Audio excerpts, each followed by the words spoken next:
Funnily enough, one of my very first clients on that platform was a guy named Hamza.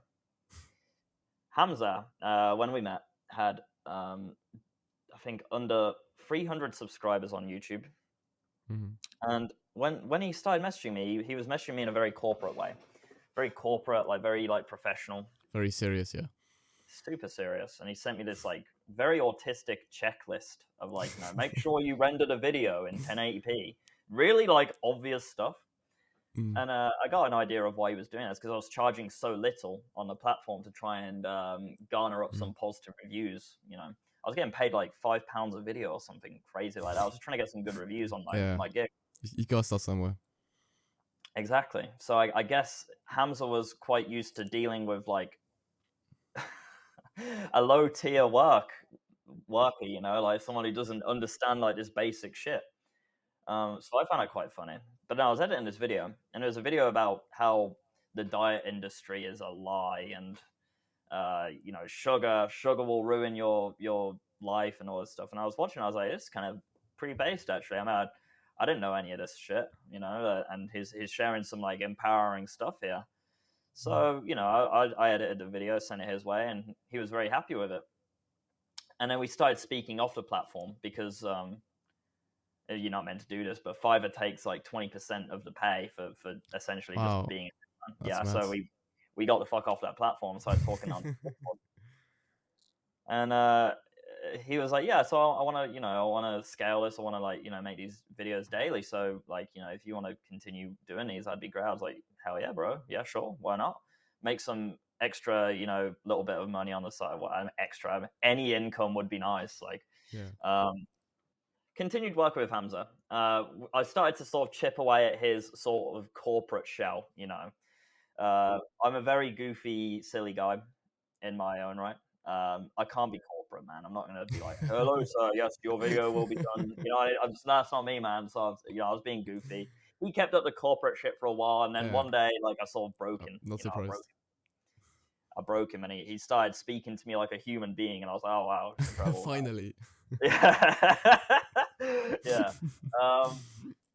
And then we just became really, really good friends. Hamza became a mentor to me as well. Obviously, this was a guy who was much more clued up on me in this area of life, this self-development stuff. I didn't even know it existed up until this guy. I accidentally ended up editing his videos. So he started to like, giving me advice, and we're jumping calls every single day. Would talk about his YouTube and how we can like, make shit better, make it grow. And he'd give me a lot of really good, solid advice. He'd slowly start to instill me with more positive beliefs. Yeah, I learned a lot. I learned a lot from Hamza, and in those early days, and like working with him on a one-to-one basis like that. The mentorship stuff, not like on an official level, but like just as friends.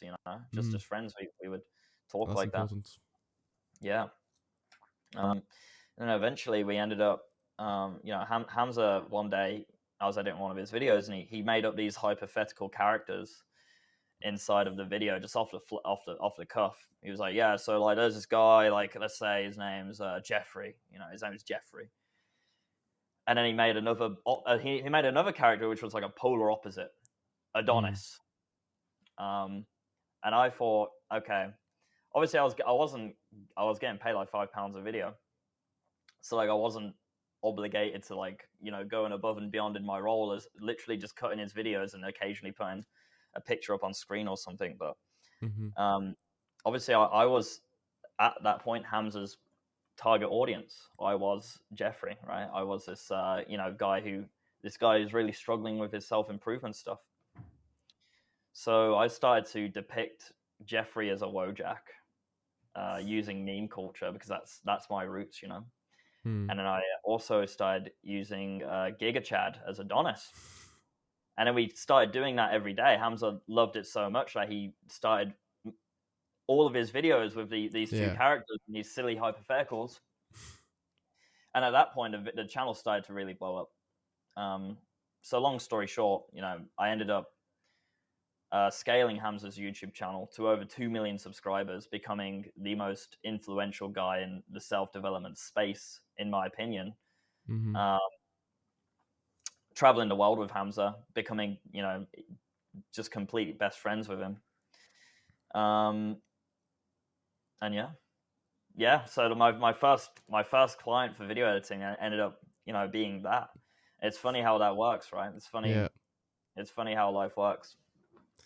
Do you think that was just out of pure luck, or do you think there was a part of like fate in it? I don't know if are you at all spiritual or religious? Yeah, I am spiritual. I believe in God. I'm not entirely sure which sort of God I subscribe to. I understand that there's a lot of things in this world which I don't understand. I can't make any tangible sense of. And the only explanation I can seem to sort of find is God. And also just believing in God is very empowering overall, because if Absolutely. I believe there's a higher being watching over me, no matter what I do, like even if no one is here physically watching me, like someone is watching me and judging me and they want the best for me, there's no downside to that in my opinion. So I don't see why you wouldn't subscribe to some mindset like that. So do you think it was God's will that Hamza found you on this Fiverr when you were at your lowest? Oh, wow. Yeah, maybe, man. Maybe. I've not thought about that, but that's quite heavy, isn't it? Yeah, maybe that's the case. I think me and Hamza sort of found each other at the perfect time.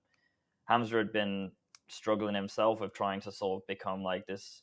He had this not massive. He had this dream of becoming a digital nomad. He just wanted to make like 2 or 3K a month online so that he could move to Thailand and just chill. That was his goal in life. His main goal. Now we know what he's doing.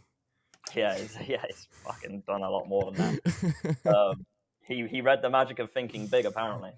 But yeah, that was clearly. his goal. And even that was his goal, and that's all he, really cared about. And he was struggling with that for a while, and then he met me, and I was literally his target audience.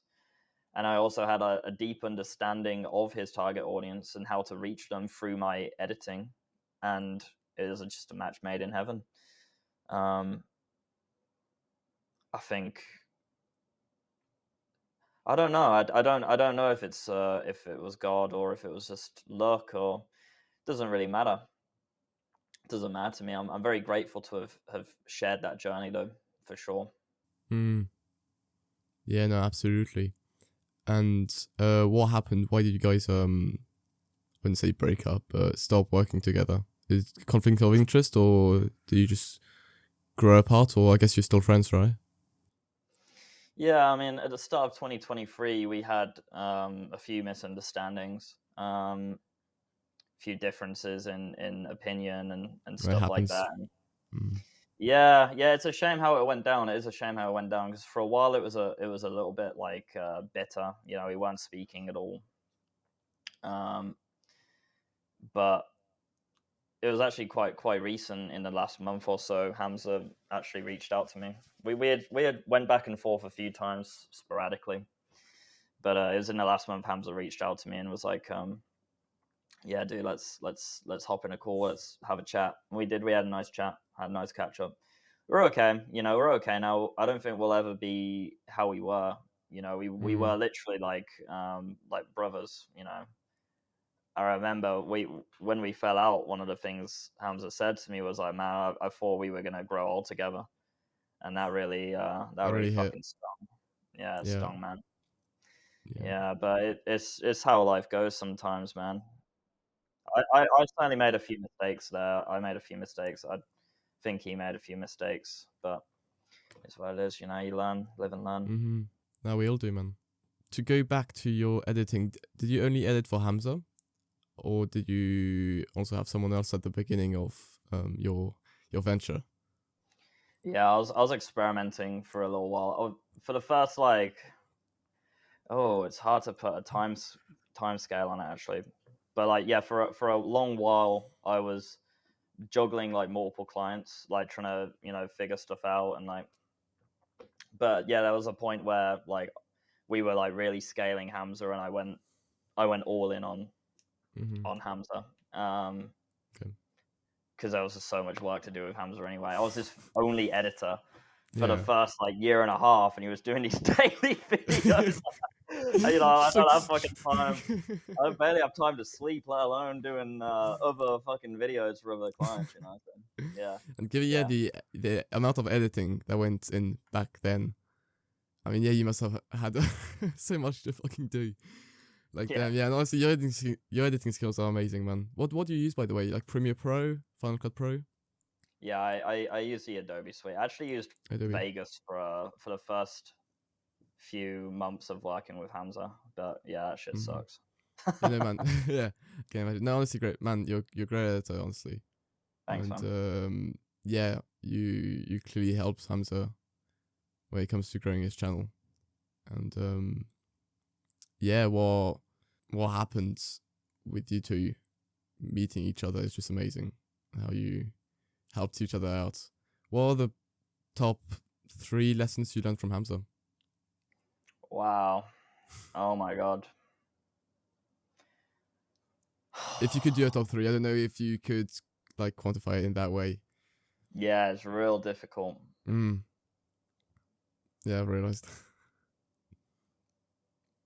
I've got to give 1 to 100% just the idea of instant versus delayed gratification, which I credit that to Hamza, because once again, I didn't know fucking anything about self-development up until I met him. So instant versus delayed gratification, big one.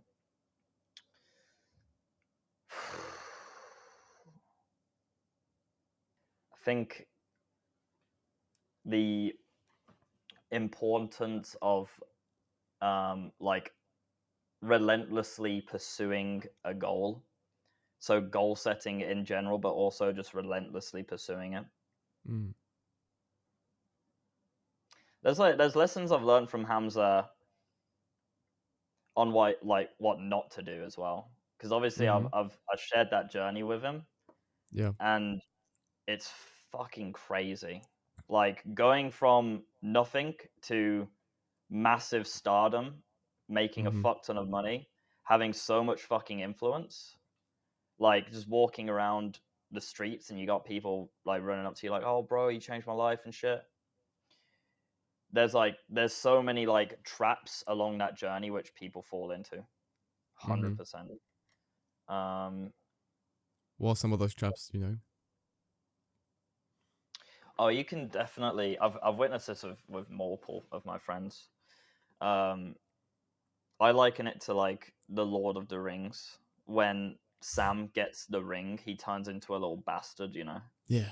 Like when you start to get like some levels of power, it will like test your crippin in that sense. The ego creeps in and you just start thinking you're better than everyone. Yeah. Absolutely, You can fall into that trap. Even if it's like, hopefully you catch yourself doing it, right? But yeah, that's certainly a big trap laid out to people, especially if they get like rapid senses of growth. And I've seen that numerous times too. Also, just the idea, like casual sex. Like for the longest time, I like struggled with casual sex, and like I don't know how I feel about it. Do I want to be like engaging with that stuff? I got an insight into Hamza and his struggles with some of his more personal relationships, and I really do like. I attribute a lot of his struggles with his relationships with his own casual sex past, if that makes sense. Yeah, no, So absolutely, like it's like a reflection upon himself onto the people that he has in his life. That's interesting. Yeah, that was a big lesson. That was a big lesson.